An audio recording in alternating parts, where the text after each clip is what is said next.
Have you ever wondered why, even after years of prayer, meditation, and sincere effort, life still brings moments of pain, loss, or inner struggle? You may have asked yourself quietly, if the soul is already divine, why does suffering still touch me? If God is love and liberation is real, why does the spiritual path sometimes feel heavy just when I thought I was close to peace? These questions are not signs of weakness, they are signs that your soul is awakening. Every true seeker reaches a moment when the outer answers no longer satisfy, and the heart begins to ask deeper questions about freedom, destiny, and the unseen laws guiding life. Many people believe that enlightenment means the end of all challenges, that once you walk the spiritual path sincerely, life should become smooth and effortless. But when difficulties appear instead, doubt can quietly enter the mind. You may begin to wonder if you are doing something wrong, or if liberation is only meant for a rare few. Yet the ancient yogic teachings offer a far more compassionate and hopeful understanding. They tell us that even near the final stages of realization, the soul may face what is known as the last karma, a gentle but powerful test, not meant to bind you, but to free you completely. This final karma is not a punishment from God, nor a sign of failure. It is the soul's last opportunity to release the subtlest attachments, the quiet fears, and the deeply rooted sense of I and mine. It appears only when you are strong enough to face it with awareness. Like the final knot in a rope, once untied, everything falls away effortlessly. Understanding this truth can transform confusion into courage, fear into faith, and suffering into a sacred doorway, one that leads not away from God, but directly into divine freedom. To understand the last karma before liberation, we must first understand what karma truly is, beyond fear, beyond superstition, and beyond the idea of punishment. Karma is not a system designed to reward or hurt us, it is a law of harmony that gently educates the soul. Every thought we think, every desire we hold, and every action we perform sends out a subtle vibration into the universe. In time, that vibration returns to us, not as fate imposed from outside, but as an experience shaped by our own inner state. Karma exists so the soul can learn, grow, and slowly remember its divine nature. Most suffering comes not from karma itself, but from misunderstanding it. When we believe karma is cruel, we feel trapped. When we see it as a teacher, we begin to feel guided. Just as fire burns whether we understand it or not, karma operates impartially, responding to consciousness rather than personality. It is not interested in blame, it is interested in awakening. Through pleasure, it teaches gratitude. Through pain, it teaches awareness. Both are lessons in self-realization. Karma continues only as long as we believe we are the body, the mind, and the story we call me. When consciousness is identified with form, karma has a surface to work upon. But as awareness deepens through meditation and inner stillness, karma begins to lose its grip. The soul does not need to erase the past, it only needs to rise above identification with it. In that rising, karma gradually weakens, like a dream fading when you awaken. Seen in this light, karma is not an enemy to escape, but a sacred mechanism helping the soul mature into freedom. When understood correctly, it inspires patience, compassion, and deep trust in the divine intelligence guiding every step of the journey. Many sincere spiritual seekers feel confused when challenges continue to appear on their path. They meditate regularly, live with awareness, and try to act with kindness, yet life still brings tests, delays, losses, or emotional pain. This can create a quiet inner question: if I am walking toward truth, why does karma still follow me? The answer is gentle and deeply reassuring. Karma continues for a seeker not because they are failing, but because they are awakening. Spiritual practice does not erase past causes instantly. Instead, it changes how those causes unfold. The momentum of past thoughts and actions continues for a time, just as a wheel keeps turning even after the push that started it has stopped. However, the difference for a seeker is profound. Karma no longer comes to bind or punish, it comes to purify and complete unfinished lessons. What once would have created suffering now becomes an opportunity for awareness. As consciousness rises, karma begins to surface more clearly. This is not a step backward, it is a sign of progress. The light of awareness reveals patterns that were previously hidden.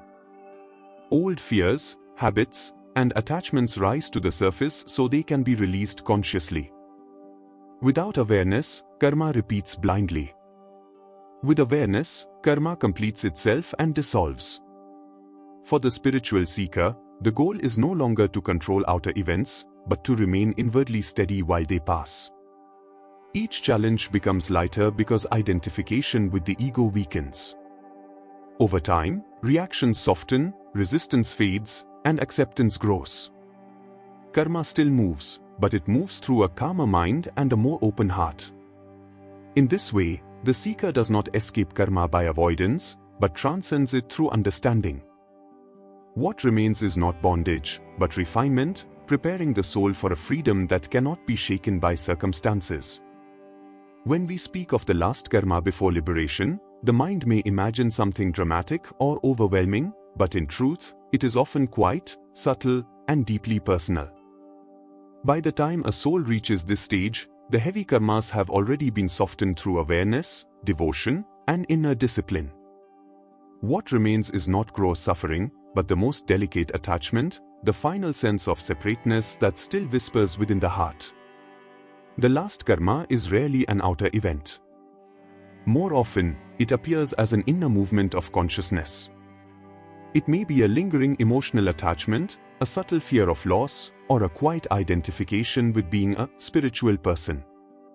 Even attachment to peace, to wisdom, or to one's role as a seeker can become the final thread that binds the soul. These attachments are not wrong, they simply show where identity has not yet fully dissolved into the infinite.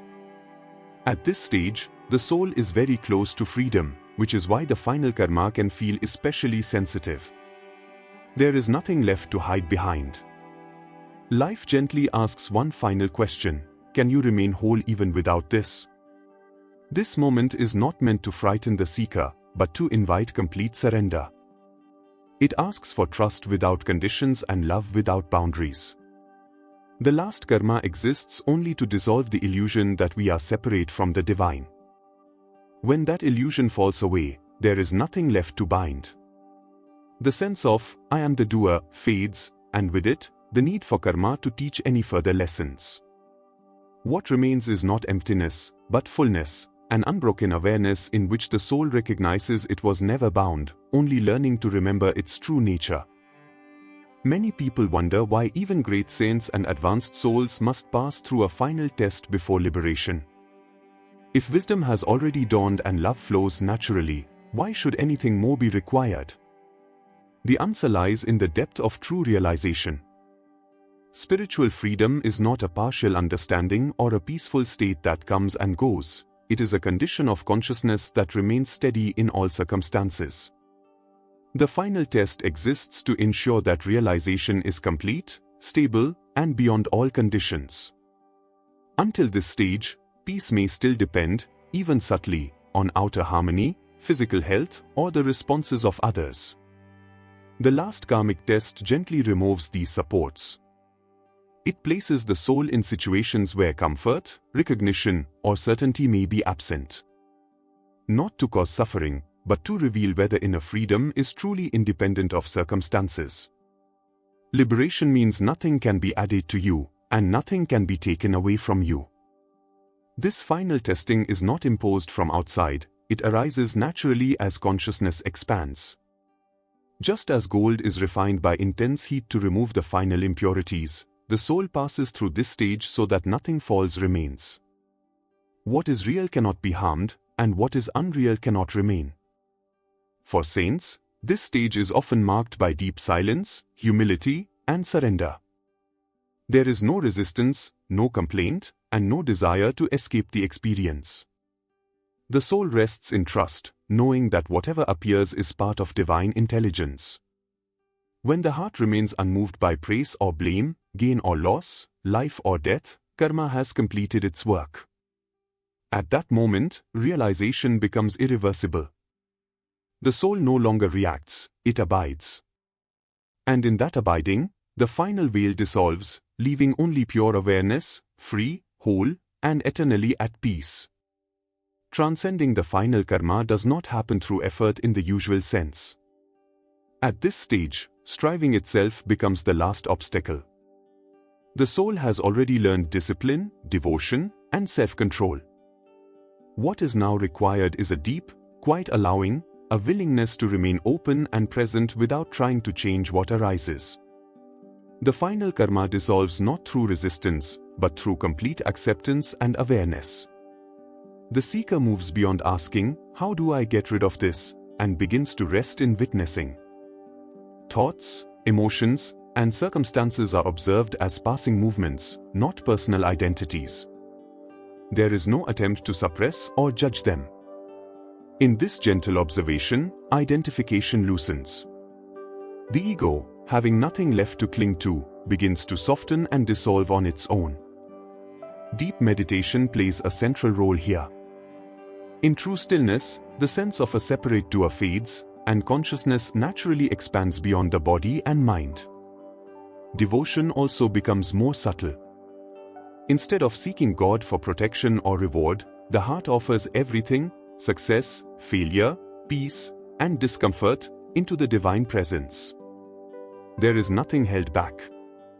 Selfless service, when done without expectation, further refines this surrender.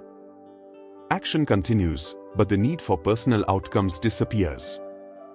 Life is allowed to move freely, without interference from fear or desire. In this state, karma finds no place to attach itself. As lovingly taught by Paramahansa Yogananda, when ego dissolves into devotion and awareness, karma loses its power. It is not destroyed by force, it simply completes itself. The seeker does not become passive, but deeply aligned with truth. In that alignment, the final karma fades, and the soul stands ready for complete liberation. As the soul approaches the end of karma, the changes are often more inward than outward. Life may continue to look ordinary, but the way it is experienced becomes profoundly different. One of the first signs is a natural reduction in reactivity. Situations that once caused strong emotional responses now pass through the mind like gentle waves. There is awareness without agitation, involvement without entanglement. The seeker feels present, yet untouched. Another clear sign is a deepening sense of contentment that does not depend on circumstances. Joy arises quietly, without a specific reason. Desire weakens, not because of suppression, but because fulfillment is felt within. The need to control outcomes, prove worth, or seek validation slowly fades. Love remains, but it is free from possession and expectation. Relationships are experienced with warmth and compassion, yet without fear of loss. The seeker also begins to experience life as something that happens through them rather than to them. Actions occur naturally, guided by intuition rather than mental struggle. Even challenges are met with calm acceptance. There is trust that whatever unfolds is part of a larger intelligence, and this trust brings great inner stability. Perhaps the most subtle sign is a growing sense of invisibility of the ego. The feeling of being a separate someone becomes lighter, less defined. Silence feels comfortable, not empty. Solitude is nourishing, not lonely. The mind rests more easily in the present moment. At this stage, karma has very little ground left to operate on. The soul is no longer resisting life or clinging to it. It stands balanced, open, and peaceful. Liberation is no longer a distant goal, it is already being lived, quietly and naturally, from within. As we come to the end of this reflection, dear seeker, take a quiet moment to feel what is present within you right now. Do not rush away from this space. The journey toward liberation is not something far away or reserved for a distant future. It is unfolding gently within your own awareness, step by step.